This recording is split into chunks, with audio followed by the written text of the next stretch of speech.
Tala falnei a stofi le lona sfulu no Julai alo mai o le whaopoponga o tala lau le tio Polynesia. Mai le toa 5 sfutolu, tangata palo ta whale alili tasi lea na mo lia le whaamsinonga. Ilo la tau le whaalo alongia polo inga le whaamsinonga. Lua se fulu ono ila tau le na whaamaonia mo lianga.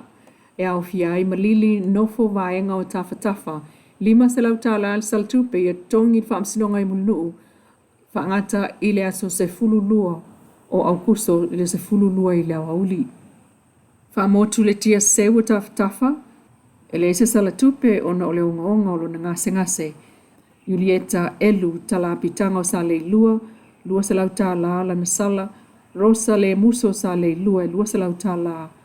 Sosefina e lama, o malai malu e lua se lau tala, tongi whaamsinonga, tia whaula i whai o malai malu, lua se lau tala, sua ese fisa o matautu, 5 se lau tala, Lena Sharon Paulo Satalo, 5 se lau tala al saltupe, Feleti Nayom Tautu Fale Alili, 5 se lau tala, Ngalusina Felice Fiti, 5 se lau tala, Ioane Fuivelo Matautu Fale Alili, 5 se lau tala, Tusa Fatu Timo, 2 se lau tala, Ulima Simitium Tautu Fale Alili, 5 se lau, Vavae Fuyalo, 5 se lau tala, Mtautu Fale Alili, Maunga Manu Mtautu Fale Alili, 5 se lau tala, Salvation Edwin, o Matautu Fale Alili, 5 se lau, Taua Faafua Matautu, 2 se lau, Taua Faafua Elekana Tupo o Fale Alili, 2 se lau tala, Te patua na e whaau unga fiva Mtautu Fale Alili, 5 se lau tala,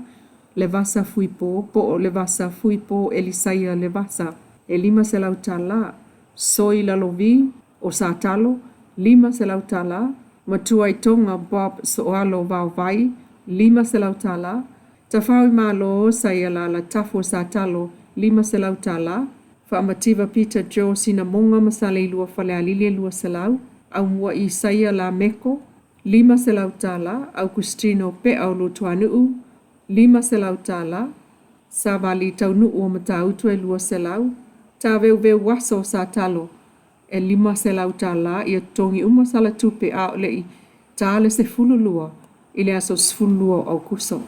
O le whai unga lea whaamsinonga na tuina mai, ile aso se fululima o Julai, o le mta upulea na tal sangaina pe na whaoina atu, e le official lo yasili, ile whaamasinonga.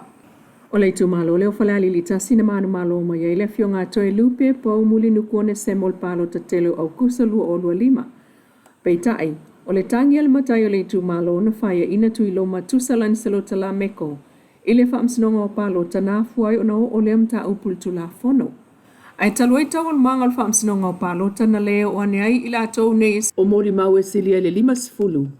Ma amatu el tal sanga al official lo ye sili whaasanga ia ila tau. Ilo lato le usita ia polo ingal whaamsinonga. Ma whaamao ni ilo lato soliol tu la fono. E ia ile whaai unga e pei o na au mai ai. Ia whaasalanga tupe mo le to o lua se fulu ono. O le vaya nei le na mawai le whelo i ngāre komsina o le taimi nei el mtanga luengo leo Samoa. Le i atawa Samuel uafa masanga. Ma le Lieutenant General na yen van longa o le sui minister o mtanga luengo saunga le mula utele el malo Vietnam. O le nā whelo inga na whaaso ai i le sao malo i le tausia o le tulafono. Malona whaatinonga e ui o se ese esenga. Ai o le tumtumunga o ngā luenga wha leo e tasi lava uafu ai wheloa inga lea. O le wheloa inga le fionga le ataua ma le minista o le saunga le mula utele Vietnam. Na maua i le taimi o le fono tanga whaulununga o leo mai tō tino o malo au whatasi le United Nations Corps lua o luono le ono o whaia New York i le vaya sonei. Na malanga atu ai sui komisina i toa lua mai Samoa le fionga le ataua ma le sunga papali e neliko ta eu. E whai masui mtanga luenga o leo a Samoa. Ua toe whafoul whapaanga ale la kapi Samoa ma le company telefoni le Vodafone talu mai le aso sulima o le masina nei o nanafi. Ma whaaftai ai e le CEO o la kapi Samoa Seumanu Douglas Naujan. Le pulengo le Vodafone Samoa le latou langolango whaawau. Ma ia folo le awhai a fo il whatau nuu o le latou fo i pito la au mga lue whaatasi ati na el ta longa la kapi le atunuu. Ai o le langona fo ile na o le CEO le Vodafone le sunga to le FOU Rana Pose. O le whapaanga le nei ilo ai le watu ato le langolango le Vodafone e atina e ta longa i le tatou tunu.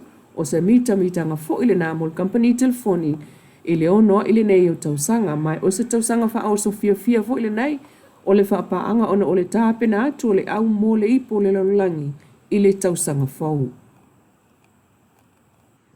Ua silia le afa sene tuli i talo na whaamai mai le so otanga le malo falani ma Samoa, masanga pati patia ile na whaawo, ile so lua o le vai so nei ile so sufa o Julai, e whaamna tuai wha le vao malo le sa olotonga po le tuto o tasi o le malo falani po lana pastel. O le fionga sui pa le mia muli pola analo sa ale mulio o ilo na tulanga wha pa le mia mo le taiminei. Na sauno wha apito e whai masui o Samoa tuto o tasi e mo moli le wha amanui le malo falani Republic.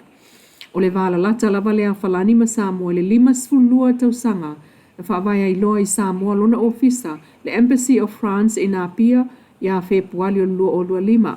Saunoa muli pola wa peila wa fo i falani o isi whapa anga Samoa i meta wati nai. Wa au mai fo i langolango falani utatu o tunu e ala i soani me ungaruenga whaatino. Whaasanga i suinga o le tau o whaasau o tāpenanga mo me tupu whaafuasei o le pūlea o ota male soifua maloloina. Ua maua fo ile soani mai a falani ngā luenga tau le puipuinga o tātua tovasa o le tali atu i whalavelave tupu mal puipuinga o siusi o manga. Ele i mamawa tufoi o na toe taliu au malanga mai falani sa tari malo ai Samoa i tūtau i le whaafua loa ina pea o anga i whanua ma whaasau. Mama tuai le whaamanuia Samoa il whaamna tuino le tūtau tasi po le sautonga o Falani Republic e pei o na pāti pati ai fo i Samoa nei. Talana, o le nei tūla mai lau li Polynesia manuia taul mangol nei stof.